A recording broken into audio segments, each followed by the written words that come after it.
अंबपगावचे युवा नेते रोहित डोंगरे यांचा भाजपमध्ये जाहीर प्रवेश. अंबपगावचे युवा नेते रोहित डोंगरे यांनी भारतीय जनता पार्टीत जाहीर प्रवेश केला. हा प्रवेश सोहळा आमदार अमल महाडिक यांच्या प्रमुख उपस्थितीत उत्साहपूर्ण वातावरणात पार पडला. यावेळी उपस्थितांनी रोहित डोंगरे यांचं पक्षात स्वागत करत त्यांच्या सामाजिक व राजकीय कार्याचं कौतुक केलं.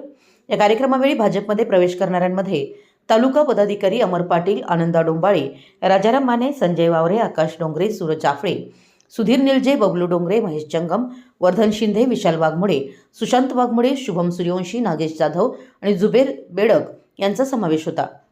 आमदार अमल महाडिक यांनी सर्व नव्या कार्यकर्त्यांचं पक्षात स्वागत करून भाजपच्या विकासात्मक धोरणांची माहिती दिली. तरुणांच्या सहभागामुळे पक्ष अधिक बळकट होईल आणि अंबपगावासह परिसरात विकासाला गती मिळेल असंही ते म्हणाले. रोहित डोंगरे यांनी बोलताना भाजपच्या विचारधारेवर विश्वास व्यक्त करत गावच्या सर्वांगीण विकासासाठी पक्षाच्या माध्यमातून काम करण्याचा निर्धार व्यक्त केलाय. या प्रवेशामुळे अंबपगावातील भाजप संघटन मजबूत होणार असल्याची भावना कार्यकर्त्यांनी व्यक्त केली आहे. विशाल क्रांती वृत्तसेवा, अंबप.